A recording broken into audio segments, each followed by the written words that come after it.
Okay, everybody, welcome back to Powerful with myself, Jeff Coulard. And again, this is in replacement of the podcast, and mostly because I don't have enough time in my life between parenting and working and painting the house, because that's what you do during COVID is you decide, you know what, we should really paint the upstairs in our house. So that's what I've been up to a little bit, and also just enjoying the summer.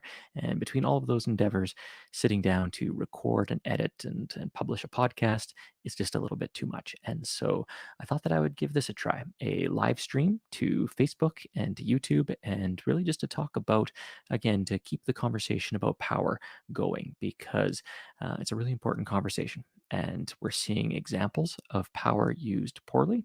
I think almost daily when it comes to our politics and Black Lives Matter and what's happening in a lot of really charged, very political moments, I guess, that we're living through right now. And how do we understand them and how do we make sense of them? And today I wanted to actually specifically talk about a type of political activity, a type of protest. That is violent. And I want to talk a little bit about violence because very recently, yeah,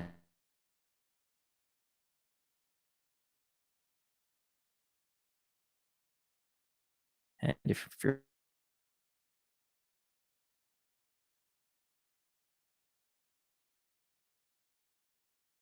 built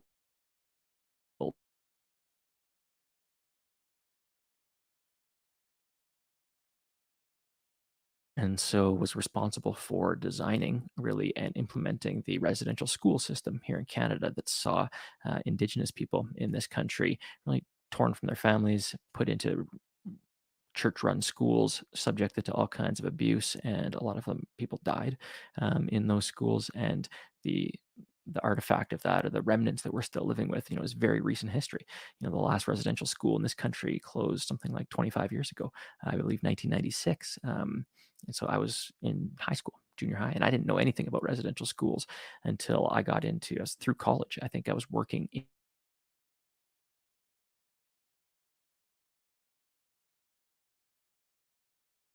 I was in my early 20s probably, and learned about residential schools and the impact that it had on him and his generation and the generations previous.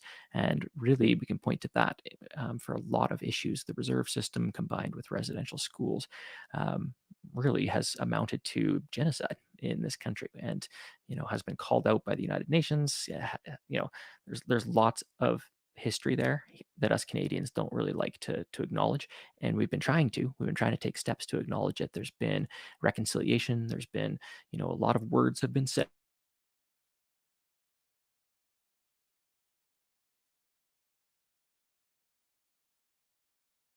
incidents in yesterday in Montreal with the statue being torn down of Sir John A. MacDonald. It sparked a conversation, and recently, our premier of Alberta, I live in Alberta, Jason Kenney, tweeted to the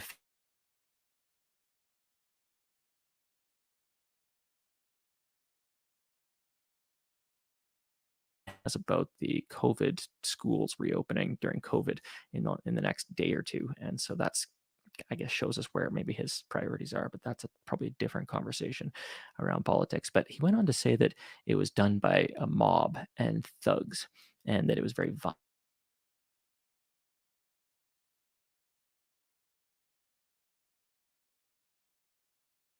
as a society about what we consider to be violent or not violent, and how much that conversation is very much in the eye of the beholder. It's very much depends on your perspective.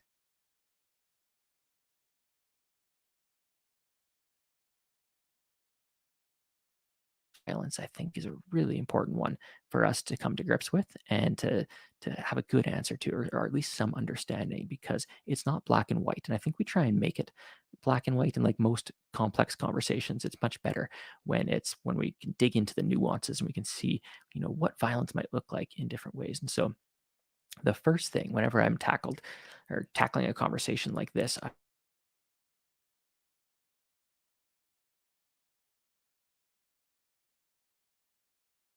definition out of the nonviolent communication, Marshall Rosenberg's work. This might be a little bit of a paraphrase. I don't know if I'm getting it exactly right, but this is the definition that I'll use with groups when I'm talking about the difference between kind of violence and nonviolence. And it basically, my definition of violence, or the one that I've picked up on the journey, is meeting your needs at the expense of another's.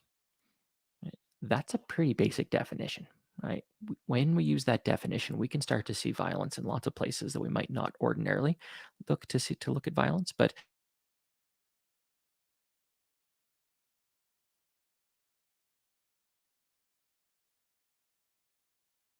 and so meeting your needs at the expense of somebody else's, right? So my needs get met and it impedes you from meeting yours, or it actually takes away from your opportunity to meet yours, right? And so then the question becomes, well, is tearing down the statue of a man who's responsible for building very racist and oppressive systems in a country, is that an act?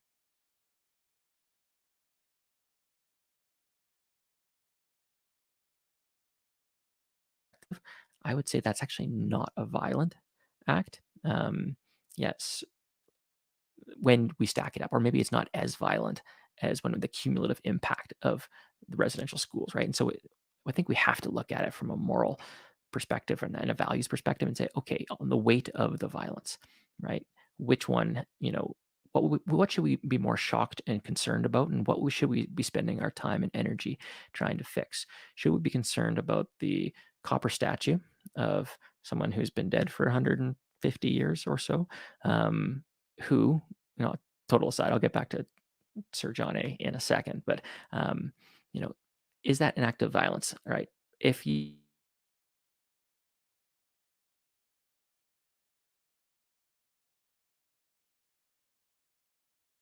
benefit from these oppressive systems, right? We might say that that's violence, and that should be, we should do something about that. But what drives somebody to tear down a statue, right? What drives somebody to riot and to protest, which we're seeing a ton of?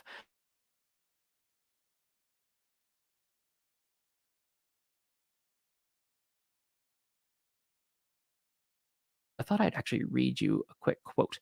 It's my favorite quote of mine about this topic in particular from Martin Luther King. Um, and so here it is. And it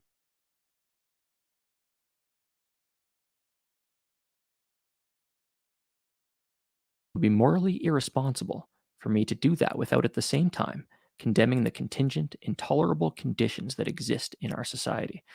These conditions are the things that cause individuals to feel that they have no other alternative than to engage in violent rebellions to get attention.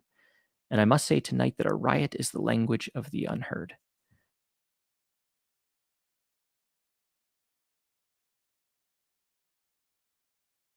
15 years. It has failed to hear that the promises of freedom and justice have not been met.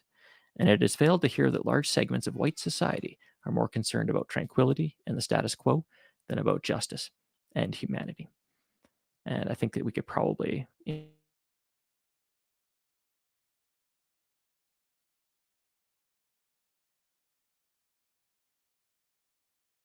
the Negro poor for the indigenous poor in this country. So when it comes to this conversation and this question about statues and monuments to our founding fathers or anybody else who had a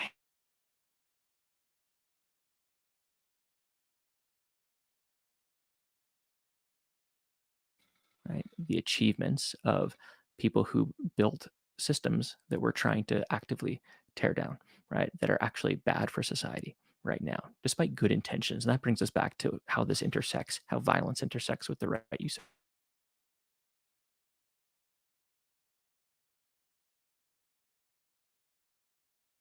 intention is. And so we can say, well, the intention was to build a great country.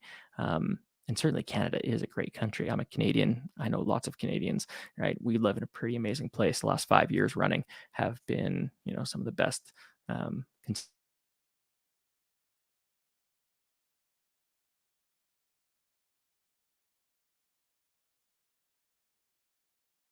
colonial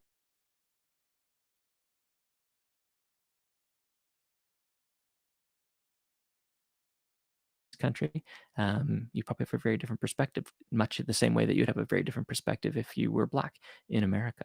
And so it's a nuanced conversation, this idea of what's violent and what's not violent. And I think that when we bring a black and white brush to the conversation, we have to remember that that's our brush, that's our black and white perspective on this. And I think we have to be open to being wrong and having a conversation about it. And I think that if we're getting really worked up about statues being torn down in the park, we should be getting really worked up about the fact that our Indigenous brothers and sisters still don't have clean drinking water on a lot of their reserves, and the same economic and educational and political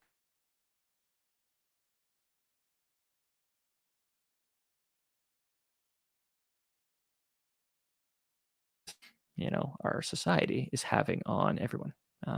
Yeah, so that's kind of where I'm at tonight with this John A. MacDonald stuff. Twitter got me a little fired up earlier in the day because we're not having, again, the conversations that I think are going to be most helpful to move this narrative forward, to move this story forward. So, yeah, you can check out more. There are a bunch of episodes, and there's a few related to this one. And there's some recent episodes that I recorded back in the spring. One called "Not All Lives Matter," which might be an interesting look for you if you want to dig into this conversation some more. But you can find them all at jeffcoulard.com/podcast. Thanks so much, and have a